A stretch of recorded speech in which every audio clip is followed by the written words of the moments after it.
Hello everyone, I am Renu Gupta. आज मैं आपको क्लास 10th एक्सरसाइज 4.3 का क्वेश्चन नंबर 4 समझाने जा रही हूँ, जो कि हमारा क्वेश्चन है, is the following situation possible. क्या ये जो सिचुएशन दे रखी है वो पॉसिबल है? इफ़ सो, अगर है तो डिटरमिन दियर प्रेजेंट एज, उनकी प्रेजेंट एज को आपको डिटरमिन करना है।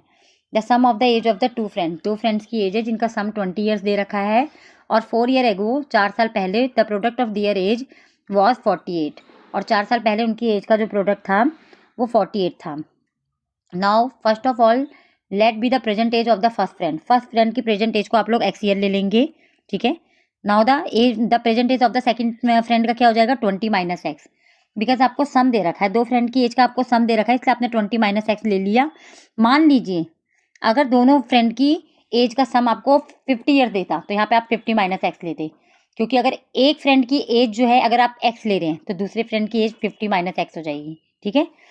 Now according to question 4 year ago, 4 साल पहले the age of the first friend की एज 4 साल पहले क्या होगी। 4 साल पहले देखो किसी की भी एज हम फाइंड आउट करेंगे तो 4 साल उसमें कम कर देंगे, तो ऐसे इसमें भी करा है। अगर इस फर्स्ट फ्रेंड की एज को हमने एक्स लिया है तो 4 साल पहले इसकी एज जो थी एक्स माइनस 4 होगी, ठीक है। ऐसी सेकंड फ्रेंड की एज भी, क्योंकि 4 साल पहले इसकी भी एज आपको 4 साल कम करनी पड़ेगी, तो इसकी प्रेजेंट एज क्या थी 20 माइनस एक्स, तो 4 साल इसमें भी कम कर देंगे तो 20 माइनस एक्स माइनस 4, तो आपका हो जाएगा 20 में से 4 गया तो आपका 16 आ जाएगा, 16 माइनस एक्स हो गया, और इसका जो है x माइनस 4 हो गया, ठीक है। नाउ अकॉर्डिंग टू क्वेश्चन इनकी एज का हमें प्रोडक्ट दे रखा है, तो हमारा प्रोडक्ट दोनों की एज का निकाल लिया, x minus 4 multiply 16 minus x equal to 48। अब आपको इसको बाइनोमियल प्रोडक्ट है, ये बाइनोमियल प्रोडक्ट में मतलब क्या होता है, आपका जो पीछे वाला टर्म होता है आपको इसे 2 टाइम्स लिख लेना है। वंस अगेन पीछे वाला जो आपका टर्म है 16 माइनस एक्स, ये वाला जो आपको दे रखा है ये आपको 2 टाइम्स लिख लेना है। फिर ये वाले जो आगे वाला आपका जो दे रखा है, ये वाला आपको जो टर्म दे रखा है, इसका एक टर्म यहाँ ले लीजिए x, और एक -4 इधर ले लीजिए, ठीक है।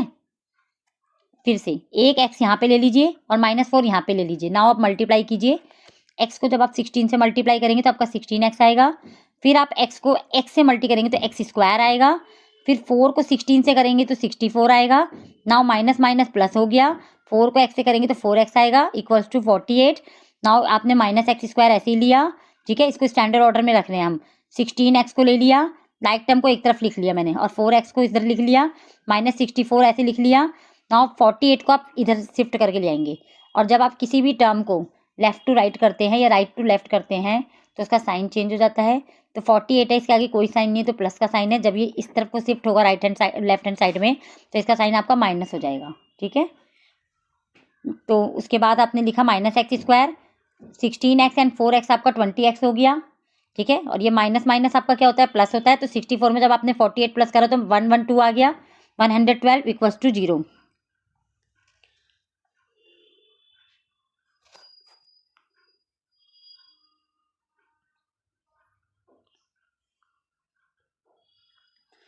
आपने मल्टीप्लाई बोथ साइड बाय -1 कर दिया, बिकॉज आपका क्वाड्रेटिक इक्वेशन है, और क्वाड्रेटिक इक्वेशन में जो आपका आगे वाला टर्म होता है वो माइनस में नहीं होता, ठीक है। वंस अगेन जो आपके आगे वाला टर्म होगा, जैसे ये एक्स स्क्वायर है तो इसके आगे जो है ये माइनस नहीं लगना चाहिए, अगर इसके आगे माइनस है तो आपको पूरी इक्वेशन को -1 से मल्टीप्लाई करके इसके माइनस को कैंसिल करना पड़ेगा।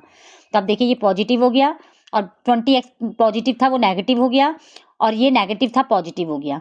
ये सिर्फ -1 से आपने मल्टीप्लाई इसलिए करा है क्योंकि आपका क्वाड्रेटिक इक्वेशन में ये एक्स स्क्वायर वाला जो टर्म था इसमें आगे माइनस लगा था, इसलिए आपने माइनस इसका कैंसिल आउट करने के लिए -1 से मल्टीप्लाई करा है। इसके बाद क्वाड्रेटिक इक्वेशन बन गई तो आप डिस्क्रिमिनेंट का फॉर्मुला लगा देंगे डी का, जो कि आपका फॉर्मुला होता है b/2 - 4ac। इसमें आप कंपैरिजन कीजिए, इसकी स्टैंडर्ड फॉर्म होती है क्वाड्रेटिक इक्वेशन की ax square plus bx plus c equals to 0। A क्या आपका एक्स स्क्वायर के आगे कोई कॉफिशिएंट नहीं है तो 1 है, जिसके आगे कोई कॉफिशिएंट नहीं होता उसके आगे 1 होता है, ठीक है। तो ए आपका 1 हो गया, और बी क्या है आपका, कंपैरिजन कीजिए -20, ओके, एंड सी क्या है आपका 112 112। नाउ डी का आपने वैल्यू पुटिंग करी, बी की स्क्वायर इट्स मीन -20 की स्क्वायर, देन माइनस, फिर 4, फिर ए क्या आपका 1, और सी क्या आपका 112। तो -20 को जब आप 2 टाइम्स करेंगे तो 400 आएगा, -4 को जब आप 112 से मल्टी करेंगे तो आपका आ जाएगा 418, अब सॉरी 448 आ जाएगा, ये 448 है, ये 4 है, ठीक है, आपको ये 4 है। तो 448 में से जब आप क्या नाम है 448 में से जब आप 400 माइनस करेंगे तो -48 आ जाएगा। आपका ये नेगेटिव आ गया डी, जो आपका जो डिस्क्रिमिनेंट निकला है, जो आपका डी निकला है वो 0 से लेस देन निकला है। इट्स मीन क्वाड्रेटिक इक्वेशन के कोई सॉल्यूशन नहीं होगा, क्योंकि आपका डिस्क्रिमिनेंट होता है या तो जीरो निकलना चाहिए या पॉजिटिव निकलना चाहिए, तभी उसके आगे सॉल्यूशन हो सकता है, अदरवाइज उसका कोई सॉल्यूशन नहीं है। It's mean this situation is not possible. ठीक है, आपको समझ में आ गया? एक बार और बता देती हूँ, अगर डी आप लोगों का माइनस में आ रहा है, इट्स मीन वो जीरो से छोटा आ रहा है, तो उसका कोई सॉल्यूशन नहीं होगा। Now last but not the least, if you like my way of the teaching then please like share and subscribe to my channel. Thank you for watching my video.